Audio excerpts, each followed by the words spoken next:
TV Vendée se mobilise pour vous faire rentrer dans les coulisses de ce Tour de France et ce grand départ de la 98e édition. C'est le 5e départ en Vendée. Et jusqu'à lundi, bien sûr, les équipes de TV Vendée sont mobilisées pour vous en faire profiter au maximum. On vous reparlera tout à l'heure avec Caroline du programme qui vous attend d'ailleurs ce week-end sur l'antenne. Nous sommes en tout cas pour l'instant de retour au Mont des Alouettes pour cette deuxième émission spéciale avec Yolande Pinault, maire des Essarts, Christian Sangan, maire de la Barre de Montfromentine, et puis nos deux anciens champions cyclistes vendéens, Roland Berland, 8 Tours de France, et Max Blénaud, 2 Tours de France. Alors on va évoquer avec vous quelques souvenirs. On a d'abord des photos. Caroline, d'abord. Oui, si on pouvait commencer par vous voir finalement. Par vous voir finalement en action, Roland Berland. Il y a quelques années, il y a si peu de temps. Un commentaire sur cette photo. Ah, vous êtes derrière. Tout à fait. Le micro, s'il vous plaît. Le micro. Tout à fait, oui. C'est à quel moment vous vous souvenez? Ça, je pense que c'était une étape du Tour de France. C'était la montée de Super-Bannière. Ouais. À l'époque, c'était une étape en ligne.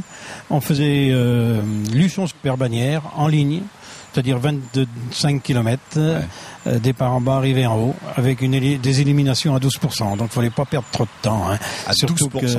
Oui, je pense que cette étape-là, c'est un monsieur qui s'appelait Eddy Merckx à l'époque, qui a dû la gagner. Ouais. Alors, lui, il perdait pas trop de temps, non. Il fallait se presser, oui. D'autres photos de Roland Berland en action sur les routes. Alors, ça, c'est avec votre maillot de champion de France. À l'époque, vous étiez chez Gitane, vous étiez avec Bernard Hinault? Oui, tout à fait, c'est le deuxième. D'ailleurs, j'avais gagné ce championnat de France devant Bernard Hinault, mais il était de mon équipe à l'époque. Oui, c'était le deuxième, c'était 60. On va avoir d'autres photos de vous également. Alors celle-ci, on est à peu près dans les mêmes époques. Là, je pense que c'était ma dernière année de coureur cycliste. 79, c'est le maillot Gitane, Renault Gitane avec Bernard Hinault, c'était une belle équipe. Hein. À l'époque, c'était avec Cyril Guimard. Oui. Avec Cyril Guimard. Oui, voilà, avec Cyril Guimard, tout à fait. On va avoir d'autres photos, je crois qu'on en a. Il me semble, voilà. Ça, c'était avec votre maillot de champion. C'est une photo du podium de mon premier championnat de France. Ah oui. Ça, c'est 72, ça, parce que je m'aperçois que c'est la casquette Bic. Donc, je sais pas, c'était du noir et blanc encore à l'époque. Ouais, c'était encore noir et blanc. Est-ce que l'un et l'autre, ainsi que avec Jean-René Bernaudot, avec Claude Vincendo, avec Claude Moreau, est-ce que vous retrouvez de temps en temps pour évoquer un peu les souvenirs ensemble? Max Blénaud, le micro? Non. Ouais. Non. Vous parlez pas de temps en temps? Vous avez perdu contact? Non, on se retrouve pas, c'est pas prévu. De toute façon, on se voit là comme aujourd'hui, mais autrement, précisément, non. Est-ce que vous avez l'impression que les Tours de France de votre époque, en tout cas, vous y souffriez beaucoup plus encore qu'aujourd'hui? Est-ce qu'ils étaient plus difficiles pour vous physiquement, les Tours de France de votre époque, que celui d'aujourd'hui? C'est-à-dire que pour moi, oui. Pour quelle raison? Les routes n'étaient pas les mêmes que maintenant. Ouais. Je prends par exemple dans l'étape de montagne, dans l'étape Pau-Luchon, les voitures, même la voiture du directeur sportif ne suivait pas dans le col du Tourmalet. Ah oui? Oui. Parce que c'était trop dangereux? C'était trop dangereux. Ah ouais. Et qu'est-ce qui vous faisait tenir du coup? Pourquoi vous alliez jusqu'au bout? À quoi vous pensiez pour vous accrocher à aller jusqu'au bout? Vous aviez peur? Il y avait la peur quand même. C'était toujours le plaisir de pouvoir terminer, de faire le Tour de France. Se dépasser. Pour un coureur cycliste, c'était très prenant. Mmh. On disait hier on demandait à Jean-René Bernaudot et à Bernard Hinault si finalement quand on est coureur et qu'on a fait un Tour de France, on est finalement quelque part un autre coureur, on passe dans une autre dimension, quelle que soit la place. Hein. Oui, je pense que je le pense parce que on veut réussir. Ouais. Plus que dans une autre course. Il y a un esprit de vaincre, si vous voulez aller par là. C'est-à-dire, La motivation est plus forte, Roland Berland, dans un tour que dans n'importe quelle autre course? Ah oui, tout à fait. Vous savez, quand je rencontre des gens aujourd'hui et qu'on discute de cyclisme, je leur dis j'ai été 3 fois champion de France, dont 2 fois professionnel, mais la première question qui vient après, c'est de dire mais t'as fait le Tour de France?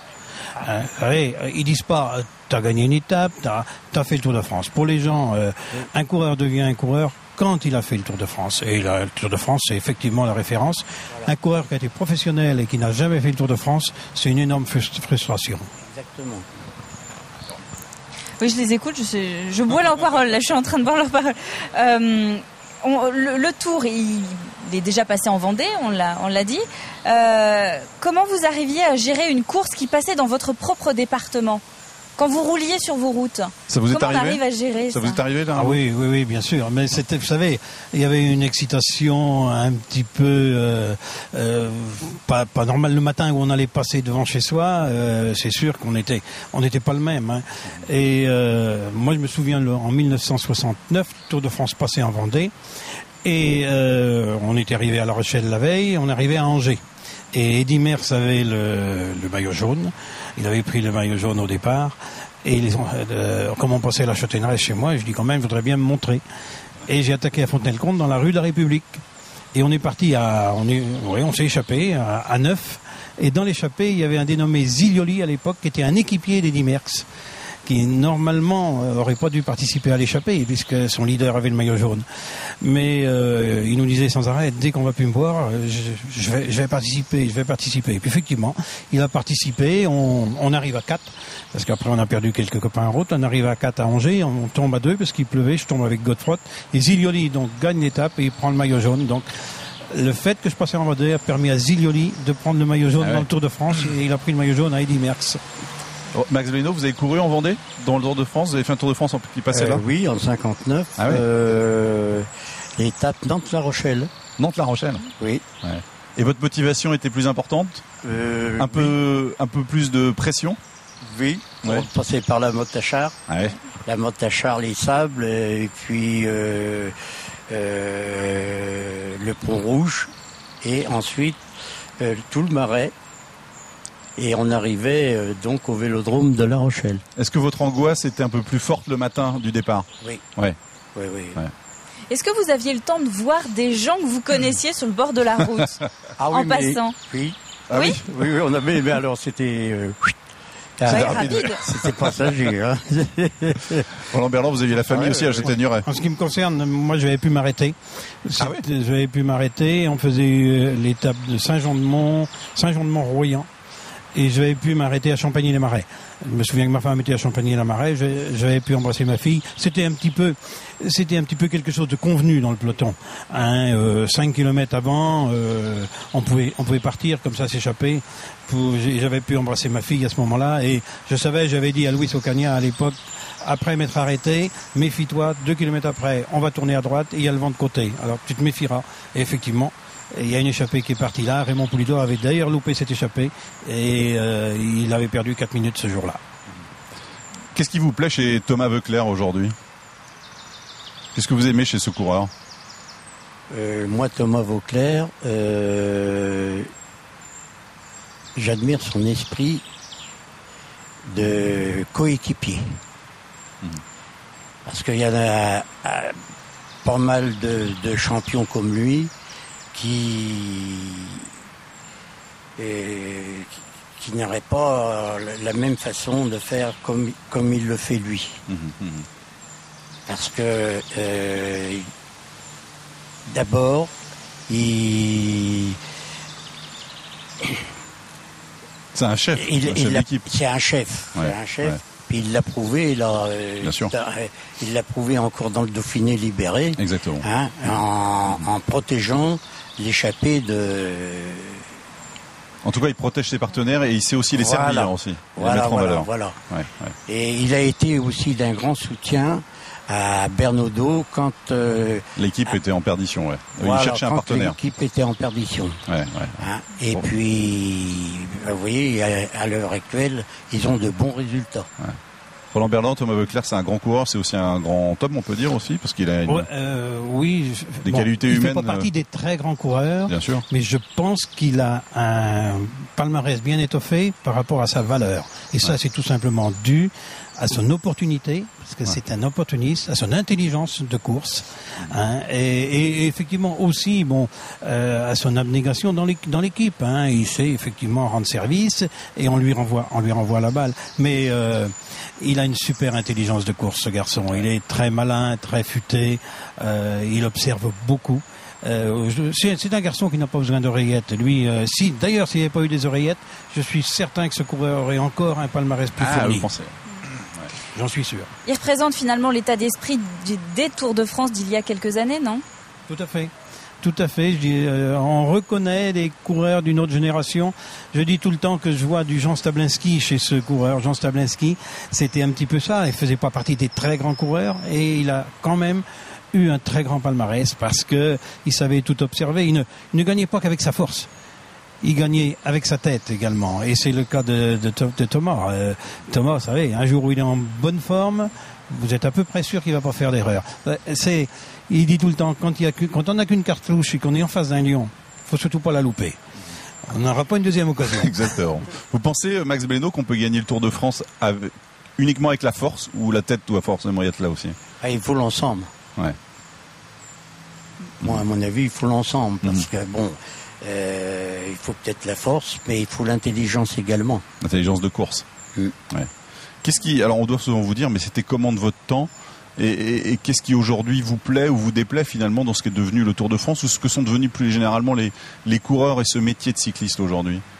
Qu'est-ce qui vous plaît et vous déplaît finalement? Qu'est-ce que vous auriez aimé finalement avoir à l'époque que vous n'aviez pas? Et qu'est-ce que vous êtes content finalement d'avoir eu? C'est tout à fait différent. Rien à voir. Ouais. Il n'y a rien à voir avec notre époque et celle-ci maintenant. Ils ont tout le confort, eux, ils se promènent. Ouais. Hein, on leur offre l'avion, on leur offre le train. C'était moins confortable à l'époque.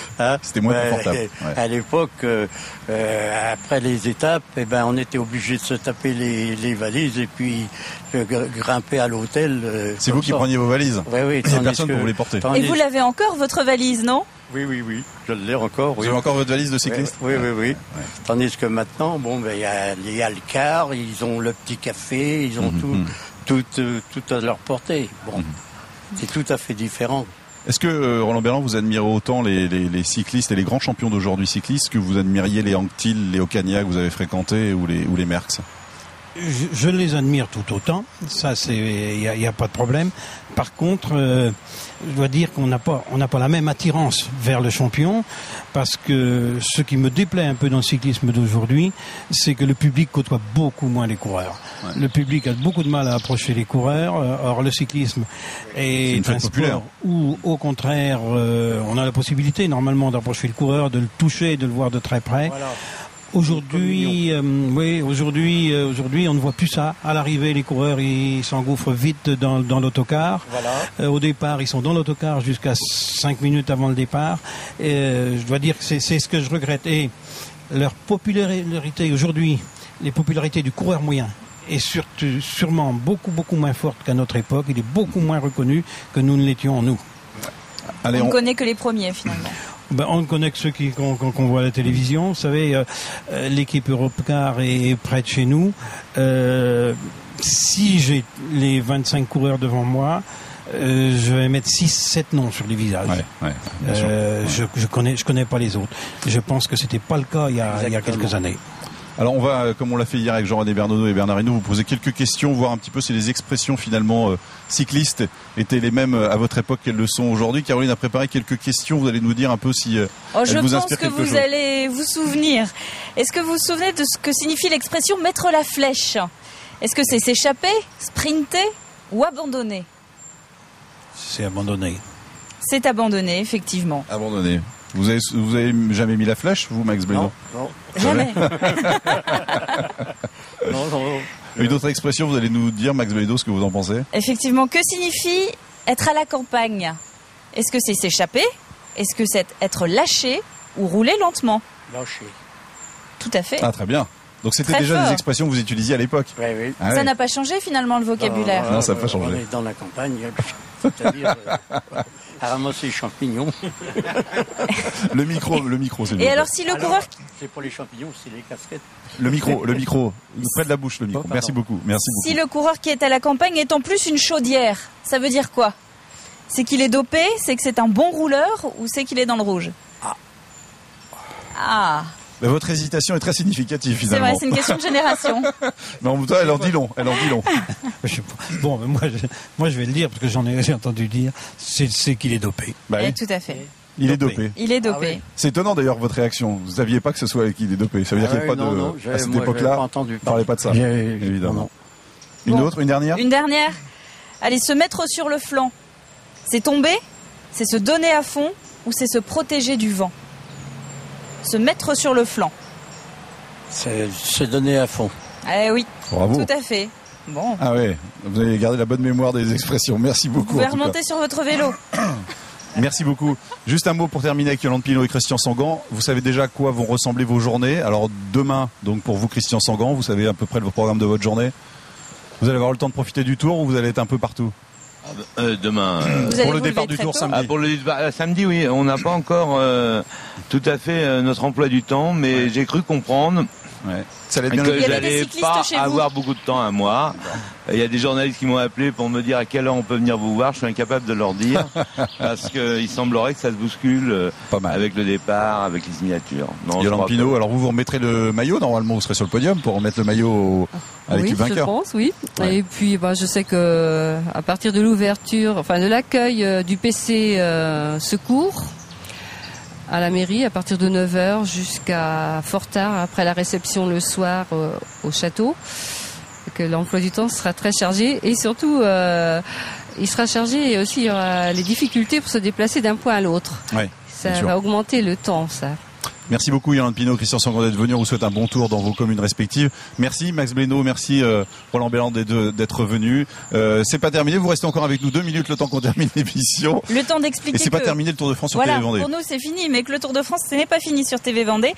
On va se retrouver dès demain, directement sur la route. Edwige Richard et Aurélien Huard, ainsi que toute l'équipe de TV Vendée, seront sur le bitume, aux 4 coins du département, pour essayer de vous faire vivre au plus près ces 3 premières étapes du Tour de France 2011. Ce sera donc demain soir, dimanche soir et lundi soir. On se retrouve à partir de 19h30 Donc sur Aurélien TV Huard, Vendée, Edwige bien Richard qui nous évidemment. présenteront ces 3 émissions spéciales. Merci beaucoup de nous avoir suivis. Merci à tous nos invités qui nous ont rejoints ici. Et merci à toutes les équipes techniques de TV Vendée qui sont mobilisées pour nous installer ici au Mont des Alouettes, où sera donc jugée l'arrivée de la première étape après 190 km et le départ au passage du Gois. Passez aussi également à tous un bon Tour de France. Profitez-en. Ça vaut le coup, c'est la fête. Merci. Au revoir.